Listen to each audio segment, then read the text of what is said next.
In today's video, we are going to go over what the top 5 worst guns to use are in Modern Warfare Zombies.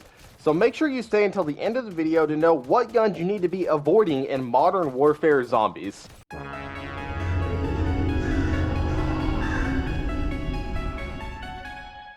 What is going on, guys? T-Tizzle here, bringing you another YouTube video. Today we are going to continue our Top 5 Friday series, where we are going to go over the top 5 worst guns to use in Call of Duty Modern Warfare Zombies.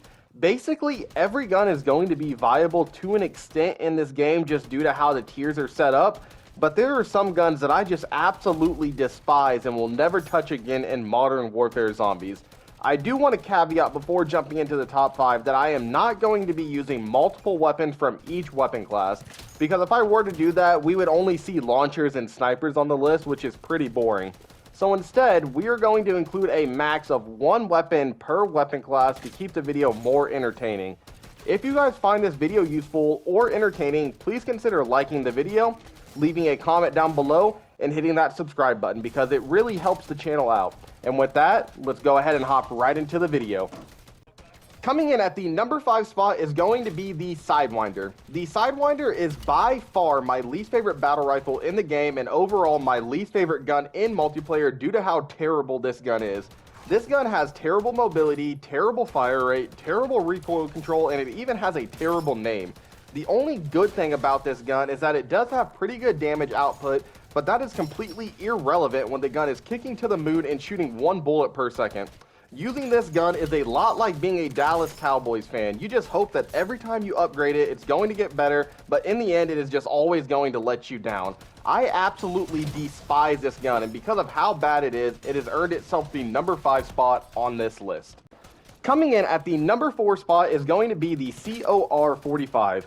Overall, the pistols have impressed me so far in this game because usually in zombies, pistols are some of the weakest guns. But due to how this game is structured, they have been pretty viable. Pistols have a great mobility, which is always good to have in a zombies game mode that you have a time limit to exfil in. But the list ends there in terms of good things I can say about this weapon.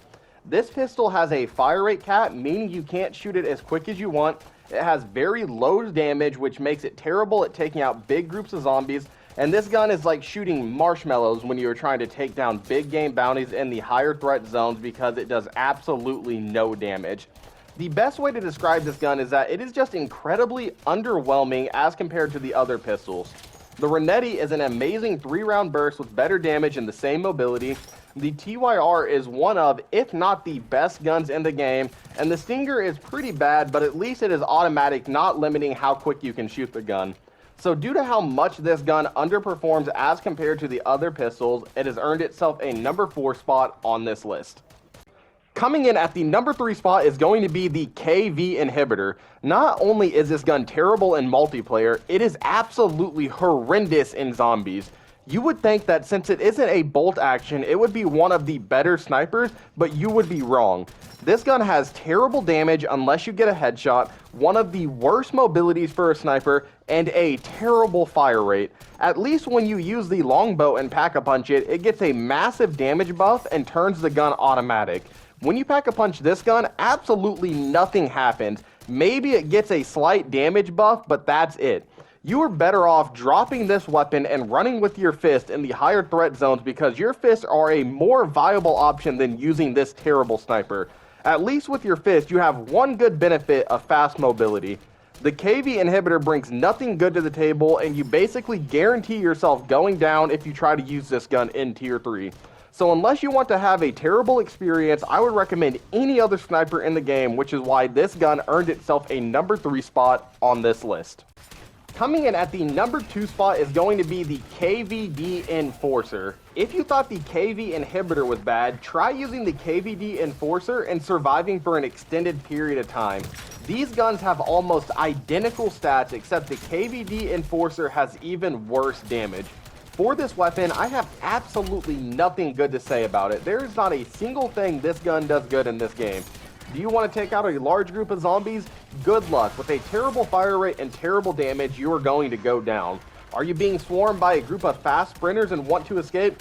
Absolutely not with this gun. The mobility is horrendous, and I am pretty sure even the slowest zombie in the game can catch you. Do you want to take down a big game bounty? No chance. There is a better chance of Call of Duty releasing an update that actually works than you being able to successfully take down a big game bounty with this gun.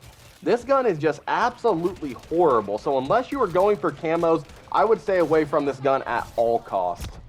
And coming in at the #1 spot is the Javelin. That's it. I shouldn't have to explain myself for this gun. This is by far the worst weapon to use in this game, and it truly is not even close.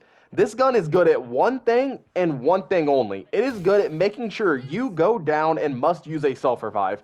I, no joke, went down at least 3 times when just trying to capture gameplay with this horrible weapon. The only way you are going to successfully utilize this weapon is if you can get lucky and predict exactly where the zombies are going to go, and not only that, but it also takes about 3 to 5 seconds for the Javelin to lock onto a certain spot, so you better pray you are far enough away from the zombies to give you enough time for the gun to lock on. But wait, you move like a legit turtle with this gun out, so you will never be far from the zombies. They will always be right up on you, and there isn't a thing you can do about it if you were trying to use this gun. And even after all that, if you are not using PhD Flopper, you will probably knock yourself when the missile comes flying down 10 seconds later that you completely forgot about. Using the Javelin is like going back to that cheating ex and wondering why the outcome is always the same. Nothing good comes from using this gun, and at the end of the day, after using this gun, it just makes me want to get off the game.